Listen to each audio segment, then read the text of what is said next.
Hey guys, welcome back on my YouTube channel. तो आज हम वैनम मूवी को एक्सप्लेन करेंगे जो कि 2018 में रिलीज़ हुई थी। इसको IMDb पर 6.7 की रेटिंग्स मिली है। तो बिना टाइम वेस्ट करते हुए चलते हैं मूवी के एक्सप्लेनेशन की तरफ।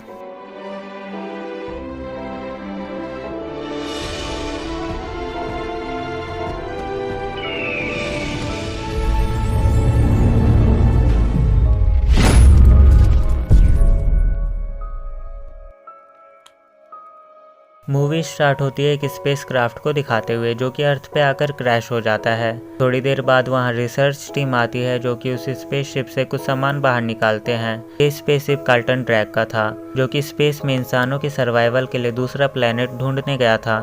तभी कार्ल्टन के एस्ट्रोनॉट्स को एक कॉमेट मिल गया था जिसमें मिलियंस ऑफ लिविंग ऑर्गेनिज्म थे जिसे हम एलियंस कहते हैं, पर कार्ल्टन उन्हें सिम्बियोट कहता है। कार्ल्टन अपने रिसर्च टीम से एस्ट्रोनॉट के बारे में पूछता है कि कोई बचा है या नहीं, तो उसके साइंटिस्ट उसे बताते हैं कि उसका कोई एस्ट्रोनॉट नहीं बच पाया है और 5 में से एक सिम्बियोट मिसिंग है। रास्ते में रिसर्च टीम एस्ट्रोनॉट की बॉडी को एम्बुलेंस में लेकर जा रहे थे, तभी डेड बॉडी की आंख खुलती है और वो आदमी सबको मारने लगता है जिससे एम्बुलेंस का एक्सीडेंट हो जाता है और सारे लोग उसमें मर जाते हैं। तभी एम्बुलेंस को चीरते हुए एक लड़की बाहर निकलती है। उसे काफ़ी चोट लगी हुई थी पर वो चोट अपने आप ही ठीक हो जाती है, जिससे हमें समझ आता है कि जो मिसिंग सिम्बियोट है वो उस लड़की के अंदर घुस चुका है। सीन एडी ब्रॉक के पास जाता है जो कि एक रिपोर्टर होता है। उसकी गर्लफ्रेंड एन उसे उठाती है और बताती है कि वो लाइफ रिसर्च लैब के लिए केस लड़ने जा रही है, जिससे हमें पता चलता है कि एन एक लॉयर है और लाइफ रिसर्च लैब कार्ल्टन का ही होता है जिस पर कई सारे केस चल रहे थे। एन एडी को गुड बाय बोलती है और अपने जॉब पर चली जाती है। फिर एडी भी अपनी रिपोर्टिंग्स ख़त्म करने के बाद अपने ऑफिस जाता है और अपने बॉस से मिलता है। उसका बॉस उसे नेक्स्ट डे कार्ल्टन का इंटरव्यू लेने बोलता है क्योंकि कार्ल्टन एक बहुत अच्छा साइंटिस्ट होता है और उसने नए रॉकेट्स बनाए थे। तो एडी का बॉस उसे कार्ल्टन का इंटरव्यू उसके रॉकेट्स के बारे में लेने को बोलता है, पर एडी वो इंटरव्यू नहीं लेना चाहता था क्योंकि कार्ल्टन के कई एक्सपेरिमेंट के कारण उसने कई मासूम लोगों की जान ली थी। रात को एन भी एडी को समझाती है कि उसे बस इंटरव्यू लेना है, कार्ल्टन को पर्सनली लेने की कोई ज़रूरत नहीं है और इंटरव्यू को पॉजिटिव तरीके से करने को बोलती है ताकि कार्ल्टन की भी डिसरिस्पेक्ट ना हो। एडी उसे कहता है मैं बस अपना काम करूँगा चाहे वो सही हो या गलत। फिर दोनों क्वालिटी टाइम स्पेंड करते हैं और सो जाते हैं। आधी रात को एडी की आंख खुलती है तो वो एन का लैपटॉप ऑन देखता है जिसमें वो अपनी और एन की पिक्चर्स देखने लगता है। तभी एन के लैपटॉप पर लाइफ लैब की नोटिफिकेशन आती है तो एडी उस मैसेज को पढ़ने लगता है जिससे उसे पता चलता है लाइफ लैब में कितने इलीगल काम चल रहे हैं। नेक्स्ट डे एडी जाकर कार्ल्टन का इंटरव्यू लेता है जहां वो कार्ल्टन से उसकी इन्वेंशन के बारे में पूछने के बजाय उससे उसके इलीगल काम के बारे में पूछने लगता है, जिससे गुस्सा होकर कार्ल्टन उसे वहां से धक्का देकर निकाल देता है। फिर एडी अपने ऑफिस जाता है जहां उसका बॉस उसे नौकरी से निकाल देता है। फिर वो एन के पास जाता है तो एन भी उस पर गुस्सा करती है क्योंकि उसकी वजह से एन की भी नौकरी चली गई थी। वो एडी से ब्रेकअप कर लेती है और एंगेजमेंट रिंग देकर वहाँ से चली जाती है। नेक्स्ट सीन में उस लड़की को दिखाया जाता है जिसमें सिम्बियोट घुसा हुआ था। वो लड़की मार्केट में जाकर जिंदी मछली को खाने लगती है, जिससे गुस्सा होकर शॉप ओनर उस पर चिल्लाने लगता है। तो वो लड़की अपने हाथ को शार्प ऑब्जेक्ट में बदलकर उस आदमी को मार देती है। ये देखकर वहाँ के सारे लोग उस लड़की को मारने आते हैं, पर उससे पहले ही वो लड़की अपने शरीर से बहुत सारे शार्प चीज़ें निकालती है जिससे वहाँ के सारे लोग मर जाते हैं। ये सब देखकर ओल्ड लेडी बहुत ज़्यादा डर जाती है तो वो लड़की उस ओल्ड लेडी के पास जाकर उसके कंधे पर हाथ रखती है और सिम्बियोट उस ओल्ड लेडी के अंदर चला जाता है जिससे वो ओल्ड लेडी भी पोजेस्ड हो जाती है। कहानी 6 महीने आगे जाती है जहाँ डोरा और कार्ल्टन सिम्बियोट को रैबिट से इंटरेक्शन करवाते हैं, जहां इनका ये एक्सपेरिमेंट सक्सेसफुल हो जाता है। इससे खुश होकर कार्ल्टन डोरा से कहता है इंसानों के साथ ये एक्सपेरिमेंट को परफॉर्म करने, पर डोरा उसकी बात से सहमत नहीं होती तो कार्ल्टन उसे उसकी फैमिली को मारने की धमकी देता है। दूसरी तरफ एडी को दिखाया जाता है जो कि अब बेवड़ा बन चुका होता है। वो एक ग्रोसरी शॉप पर जाता है जहाँ की ओनर मिसिस चैंग से उसकी अच्छी जान पहचान थी। तभी वहाँ एक गुंडा आ जाता है जो मिसिस चैंग से पैसे लूटने लगता है। एडी चैंग की हेल्प करने के बजाय वहीं छुप जाता है और गुंडे के जाने के बाद वहाँ से बाहर निकलता है। घर पर आकर एडी अलग अलग जगह पर कॉल करके जॉब के लिए बात करता है पर उसे कोई भी जॉब नहीं देता। फिर परेशान होकर एडी सोने की कोशिश करता है पर साइड के रूम से बहुत तेज म्यूजिक की आवाज़ आती है जिससे एडी बहुत ज़्यादा फ्रस्ट्रेटेड होता है पर उसमें इतनी हिम्मत नहीं होती कि वो अपने नेबर को जाकर म्यूजिक को बंद करने का बोले, तो वो अपने ही कान को बंद कर लेता है। दूसरी तरफ कार्लटन अपना एक्सपेरिमेंट एक आइजैक नाम के इंसान पर करता है। वो आइजैक को सिम्बियोट के साथ चैम्बर में बंद कर देता है और सिम्बियोट जैसे ही आइजैक के अंदर घुसता है उसी वक्त आइजैक की तड़पते हुए मौत हो जाती है, जिससे कार्लटन को पता चलता है कि सिम्बियोट इंसानी बॉडी को एज अ होस्ट यूज़ करता है। पर सिम्बियोट को एक ऐसा इंसान चाहिए जो कि उसका होस्ट बनने की कैपेबिलिटी रखता हो। आइजैक की मौत के बाद कार्लटन डोरा से और इंसानों पर एक्सपेरिमेंट को करने को बोलता है। दूसरी तरफ एडी को ऐसा लगता है कि कोई उसका पीछा कर रहा है और ऐसा करते वो डोरा को पकड़ लेता है, तो डोरा उसे अपने बारे में बताती है और हेल्प मांगती है। पर एडी कार्लटन का नाम सुनकर वहाँ से जाने लगता है, तो डोरा उसे बताती है कि कार्लटन गरीब और मासूम लोगों की जान ले रहा है। वो उसे एक्सपोज करना चाहती है पर एडी उसके हेल्प करने से बिल्कुल मना कर देता है और वहाँ से चला जाता है। फिर वो एन के पास जाता है जहाँ एन उसे अपने नए बॉयफ्रेंड डॉक्टर डैन से मिलवाती है। डैन के वहाँ से जाने के बाद एडी एन को अपनी लाइफ में वापस आने को कहता है पर एन उसे मना कर देती है। फिर एडी वहाँ से जाकर ब्रिज पर अपनी एंगेजमेंट रिंग को देखकर अपनी तन्हाई को महसूस कर रहा होता है। तभी उसे डोरा का ख्याल आता है, तो वो डोरा की हेल्प करने के लिए तैयार हो जाता है। डोरा उसे अपनी कार में छुपाकर रिसर्च लैब में लेकर जाती है जहाँ वो कार्लटन का सारा प्लान और एक्सपेरिमेंट एडी को बताती है। अंदर जाते दौरान वहाँ एक गार्ड आ जाता है, तो डोरा एडी को रिसर्च रूम में भेज देती है और खुद उस गार्ड का ध्यान भटकाती है। अंदर जाकर एडी हर चैम्बर की फ़ोटो खींचता है कार्लटन को एक्सपोज करने के लिए, पर तभी एक चैम्बर से एक लड़की एडी से हेल्प मांगती है, तो एडी उस लड़की की हेल्प करने के लिए वहाँ का शीशा तोड़ देता है जिससे पूरे लैब में सायरन बजने लगते हैं और वो लड़की बाहर निकलकर एडी पर ही हमला कर देती है और उसका गला दबा ही रही थी। तभी उस लड़की की बॉडी से निकलकर सिम्बियोट एडी के शरीर में चला जाता है। सिम्बियोट के निकलते ही वो लड़की मर जाती है। एडी जल्दी से खुद को संभालता है और वहाँ से भागने लगता है। भागते दौरान उसे महसूस होता है कि उसकी बॉडी में पहले से कई गुना स्ट्रेंथ आ गई है और उसका स्टेमिना, स्पीड और एनर्जी काफ़ी ज़्यादा बढ़ गया है। वो कार्लटन के आदमियों से बचने के लिए एक झटके में पेड़ पर चढ़ जाता है। वो खुद हैरान होता है कि वो इतनी जल्दी पेड़ पर आखिर चढ़ कैसे गया।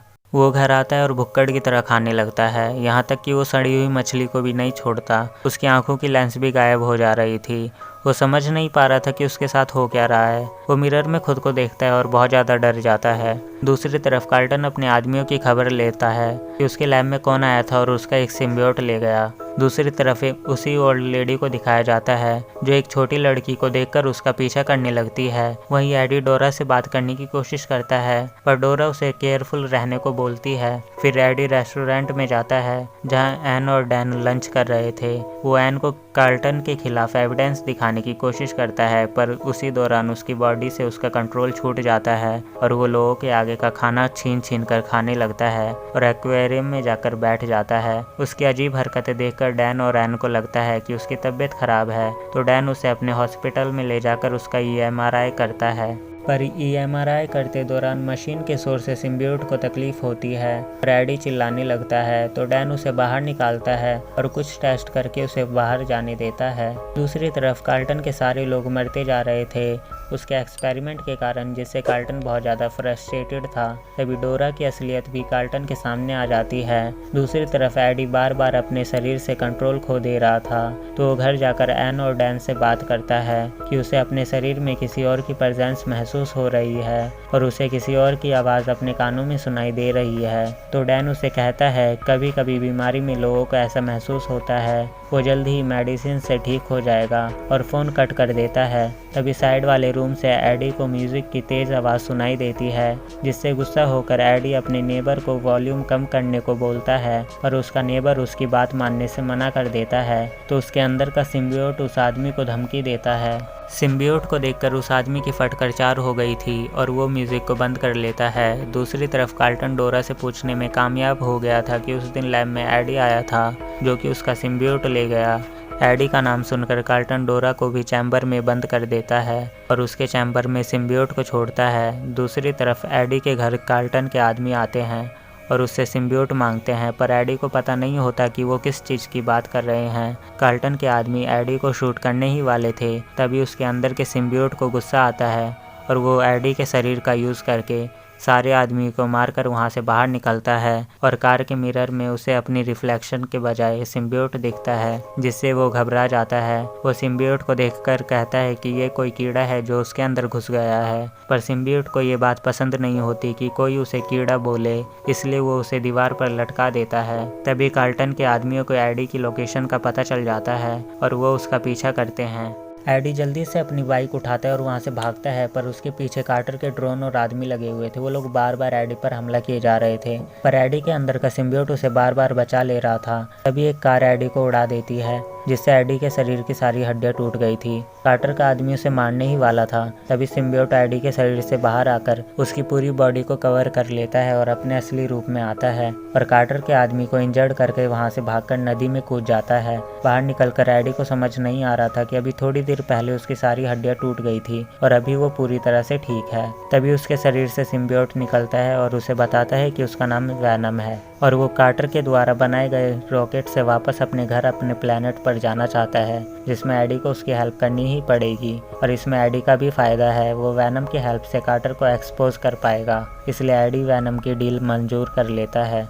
दूसरी तरफ ओल्ड लेडी ने अपने अंदर के सिम्बियोट को छोटी लड़की में ट्रांसफ़र कर दिया था। लाइफ लैब में डोरा की मौत हो जाती है सिम्बियोट के कारण। डैन एन को कॉल करता है और एडी को जल्द से जल्द हॉस्पिटल लाने को बोलता है, क्योंकि उसके टेस्ट की रिपोर्ट आ गई थी, जिससे उन्हें पता चल गया था कि एडी के ऑर्गन्स एबनॉर्मल बिहेव कर रहे हैं। ये सुनकर एन एडी के लिए घबरा जाती है और उसके घर जाती है, जहाँ पुलिस वालों ने छापा मार रखा था। वो एडी को कॉल करती है तो उसे पता चलता है कि एडी अपने ऑफिस आया है। एडी अपने बॉस से मिलने जाता है, पर वहाँ का गार्ड उसे अंदर नहीं आने देता, तो वैनम उसे बिल्डिंग पर चढ़ाकर विंडो से उसे बॉस के रूम में ले जाता है, जहां एडी अपने बॉस के लिए एक लेटर और अपना फ़ोन छोड़ देता है, जिसमें कार्टर के खिलाफ सबूत थे। वो बिल्डिंग से बाहर निकल ही रहा था, तभी उसे पुलिस वाले घेर लेते हैं, जिससे वैनम गुस्सा हो जाता है और वो अपने असली रूप में आकर सारे पुलिस वालों को मारने लगता है। वो एक पुलिस वाले का मुंडी चबा डालता है, जिस दौरान वहाँ एन आ जाती है और एडी का ये रूप देखकर वो डर से भागने लगती है।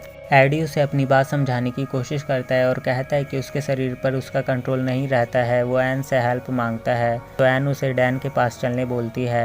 रास्ते में वैनम एडी को एन से माफ़ी मांगने बोलता है और अपने बीच की सारी प्रॉब्लम्स को सुलझाने बोलता है। तो एडी भी एन से अपनी गलतियों के लिए माफ़ी मांगता है और अपने प्यार को एन के लिए कन्फेस करता है, पर एन अभी डैन के साथ रिलेशनशिप में है, इसलिए वो टॉपिक चेंज करके EMRI टेस्ट करवाने को बोलती है, पर वैनम एडी को मना कर देता है क्योंकि उसे साउंड से परेशानी होती है। तो एडी भी एन को टेस्ट के लिए मना कर देता है, जिससे एन को भी समझ आ जाता है कि वैनम की वीकनेस साउंड है। दूसरी तरफ छोटी लड़की लाइफ लैब में जाकर अपने अंदर के सिम्बियोट को कार्टन के अंदर ट्रांसफ़र कर देती है। एन एडी को लेकर डैन के हॉस्पिटल पहुंचती है, जहां डैन एडी को बताता है कि उसके लंग्स, लीवर, हार्ट बहुत बुरी तरह से खराब होते जा रहे हैं, उसके अंदर की चीज़ उसे खा रही है। ये सब सुनकर एडी घबराने लगता है और वैनम को अपने अंदर से बाहर आने को बोलता है, पर वैनम उसे समझाता है कि वो उसे बिल्कुल ठीक कर देगा, पर डैन एडी को अपना ट्रीटमेंट करवाने को बोलता है और वैनम को अपनी बॉडी से बाहर निकालने बोलता है, जिससे वैनम को गुस्सा आ जाता है और वो डैन पर हमला कर देता है। तो एन वहाँ रखे कंप्यूटर में मशीन के स्कैनिंग प्रोसेस को स्टार्ट कर देती है, जिससे मशीन की आवाज़ से वैनम को तकलीफ होती है और एन एडी को मशीन वाले रूम में भेज देती है, जहाँ मशीन की आवाज़ के कारण वैनम एडी के शरीर से बाहर निकल जाता है और एडी रूम से बाहर आ जाता है। डैन वैनम को उसी रूम में लॉक कर देता है। एडी वैनम पर गुस्सा करके वहाँ से चला जाता है। डैन और एन आपस में बात कर ही रहे थे कि वैनम का क्या करना है, तभी वैनम एसी के कैनाल के थ्रू वहाँ से निकल जाता है। एन देखती है कि वैनम वहां से चला गया है। दूसरी तरफ वैनम एसी के थ्रू एक पेशेंट के डॉग में घुस जाता है। एडी हॉस्पिटल से बाहर निकल ही रहा था, तभी उसे कार्टर के आदमी बेहोश करके ले जाते हैं। तभी वो डॉग भी वहाँ आ जाता है और एडी का पीछा करने लगता है, पर रास्ते में उसे एन मिलती है तो वैनम एन के अंदर चला जाता है। दूसरी तरफ एडी के पास आकर कार्टर उससे वैनम के बारे में पूछता है कि वैनम कहाँ पर है, पर एडी उसे वैनम के बारे में बताने से मना कर देता है। तो कार्टर के अंदर का सिम्यूट अपनी फॉर्म में आकर एडी को डरा कर वैनम के बारे में पूछता है, पर एडी फिर भी उसे वैनम के बारे में बताने से मना कर देता है। तो कार्टर वहाँ से जाने लगता है और अपने आदमियों को एडी को मारने का ऑर्डर दे देता है। फिर अपने लैब में जाकर अपने सिम्ब्यूट से बात करता है, जहाँ दोनों प्लान बनाते हैं कि कार्टन अपने रॉकेट से सिम्ब्यूट के प्लेनेट पर जाएगा और वहाँ से मिलियंस में सिम्ब्यूट अपने अर्थ पर लेकर आएगा ताकि वो लोगों पर और पूरी दुनिया पर राज कर सके। दूसरी तरफ एडी को कार्टर के आदमी जंगल में ले जाकर मारने ही वाले थे, तभी वहाँ एन के रूप में वैनम आ जाता है और सारे आदमियों को मार देता है और वैनम एडी को उठाकर उसकी एन के साथ किस करवाता है। किस के दौरान वैनम वापस एडी की बॉडी में घुस जाता है और एडी को बताता है कि कार्टर की बॉडी में जो सिम्ब्यूट है उसका नाम राइट है और राइट सारे सिम्ब्यूट का चीफ कमांडर है और उसका दिमाग बहुत तेज चलता है हथियारों का यूज़ करने के मामले में। वो एडी को कहता है कि अर्थ खतरे में है और हम दोनों को मिलकर कार्टर को और राइट को रोकना होगा। तो एन भी एडी के साथ चलने को बोलती है, पर वैनम उसे साथ चलने से मना कर देता है क्योंकि वहाँ खतरा है। रास्ते में एडी वैनम से पूछता है कि वो भी तो अर्थ को ख़त्म करना चाहता था, जिस पर वैनम उसे बताता है कि अब उसकी मेंटालिटी चेंज हो गई है और अब वो एडी के साथ रहना चाहता है क्योंकि एडी अपने प्लेनेट पर एक लूज़र है और वैनम अपने प्लेनेट पर एक लूज़र था, पर यहाँ आकर वैनम सबका उस्ताद बन गया है और वो एडी को बताता है अगर दोनों साथ रहेंगे तो सबकी फाड़ कर रख देंगे, जिससे एडी भी खुश हो जाता है। दूसरी तरफ कार्टर अपने रॉकेट पर लॉन्च होने का टाइम सेट कर देता है और राइट अपनी फुल फॉर्म में आकर सारे साइंटिस्ट को मार देता है और अपने रॉकेट के पास जाने लगता है। तभी वहाँ वैनम भी आ जाता है। तो एडी उससे पूछता है कि राइट से जीतने के चांसेस कितने % है। तो वैनम उसे बताता है कि राइट बहुत ताकतवर है और उससे जीतने के चांसेस 0% है। राइट वैनम को अपने साथ रॉकेट में चलने बोलता है, पर वैनम उसे मना कर देता है तो राइट उस पर हमला करने लगता है। वैनम राइट को पूरी टक्कर देने की कोशिश करता है, पर राइट वैनम पर भारी पड़ता है और वो एडी को वैनम से अलग कर देता है। पर एडी अपना हाथ तुरंत वैनम से टच करता है तो वैनम वापस एडी से जुड़ जाता है, पर राइट वैनम को चीरने लगता है और वैनम समेत एडी को अपने अंदर एब्जॉर्ब कर लेता है और बड़ा सिम्बियोट बनता है और भागकर अपने रॉकेट में जाने लगता है। पर एन रिसर्च रूम में पहुंच गई थी और वो कंप्यूटर से रॉकेट के साइड में रखे स्पीकर से साउंड जनरेट करती है, जिससे राइट और वैनम कमज़ोर होने लगते हैं और कार्टर और एडी के शरीर को छोड़ देते हैं। नीचे गिरते ही कार्टन और एडी में फाइट होती है, जिसमें एडी कार्टन को नॉकआउट करके ब्रिज से नीचे फेंक देता है और एडी के मुड़ते ही राइट वापस कार्टन से जुड़ जाता है और एडी के शरीर में एक शार्प मेटल घुसा देता है और भागकर अपने रॉकेट में घुस जाता है। नीचे एडी अपनी आखिरी सांसें ले रहा था। तभी वहाँ वैनम दोबारा एडी के शरीर से जुड़ जाता है, जिससे एडी ठीक हो जाता है और कार्टन का रॉकेट लॉन्च हो जाता है। पर रॉकेट के ज़्यादा ऊंचा उड़ने से पहले ही वैनम उस पर एक छलांग लगाकर राइट को विंडो से चिढ़ाता है और उसी शार्प मेटल से पूरी रॉकेट को चीर देता है, जिससे रॉकेट ब्लास्ट हो जाता है और रॉकेट में राइट और कार्टन जलकर मर जाते हैं। नीचे गिरते वक्त वैनम भी आग में जल जाता है और एडी नदी में गिरता है। एडी खुद को संभालता है और वैनम को जलते हुए देखता है। कहानी कुछ टाइम आगे जाती है, जहां एन एडी को कॉन्ग्रेचुलेट करती है उसकी दोबारा रिपोर्टर की जॉब मिलने पर और वैनम की मौत का दुख जाहिर करती है। पर एडी टॉपिक को चेंज करके उनकी किस के बारे में बात करने लगता है, पर एन उसे मना करती है डैन को उनकी किस के बारे में बताने से। एडी के अंदर से वैनम बोलता है कि एन को क्या पता कि वो बस एडी की ही है। एडी वैनम से बात करने लगता है, जिससे एन को शक होता है कि एडी उससे कुछ छुपा रहा है, तो एडी वहाँ से बहाना मारकर निकल जाता है। रास्ते में वैनम इंसानों को देखकर उन्हें चबाने के लिए ललचने लगता है, तो एडी उसे मना करता है और साथ में रहने के लिए कुछ रूल्स बनाता है कि वो किसी भी इंसान को ऐसे नहीं चबा सकता, वो बस बुरे काम करने वाले इंसानों को ही खा सकता है, जिस पर वैनम उसके रूल्स को एक्सेप्ट कर लेता है। एडी मिसेस चैंग की दुकान में जाता है, जहां दोबारा से वहां एक गुंडा आता है और मिसेस चैंग के पैसे लूटने लगता है। इस बार एडी गुंडे को देखकर छुपने के बजाय वैनम के रूप में उसे बहुत डराता है और उसकी गर्दन चबा डालता है। चबाने के बाद वो वापस से एडी बनता है, जिसे देखकर मिसेस चैंग बहुत हैरान रह जाती है। एडी वहां से बाहर निकलता है और मूवी यहीं खत्म हो जाती है। मूवी के पोस्ट क्रेडिट सीन में एडी किसी क्रिमिनल का इंटरव्यू लेने जाता है। क्रिमिनल की बातों से हमें पता चलता है कि वो एक खूंखार साइकोपैथ है और मूवी यहीं खत्म हो जाती है। मूवी के एंडिंग सीन से हमें पता चलता है कि मूवी का सेकंड पार्ट भी जल्दी ही आएगा। तो गाइज ये थी वैनम मूवी के एक्सप्लेनेशन। आई होप कि आपको वीडियो अच्छी लगी हो। चैनल को सपोर्ट करने के लिए वीडियो पर लाइक कमेंट कर दो और चैनल पर नए हो तो चैनल को सब्सक्राइब कर लो ताकि आने वाली हर नई वीडियो की नोटिफिकेशन आपको मिल सके। तो मिलते हैं नेक्स्ट वीडियो में।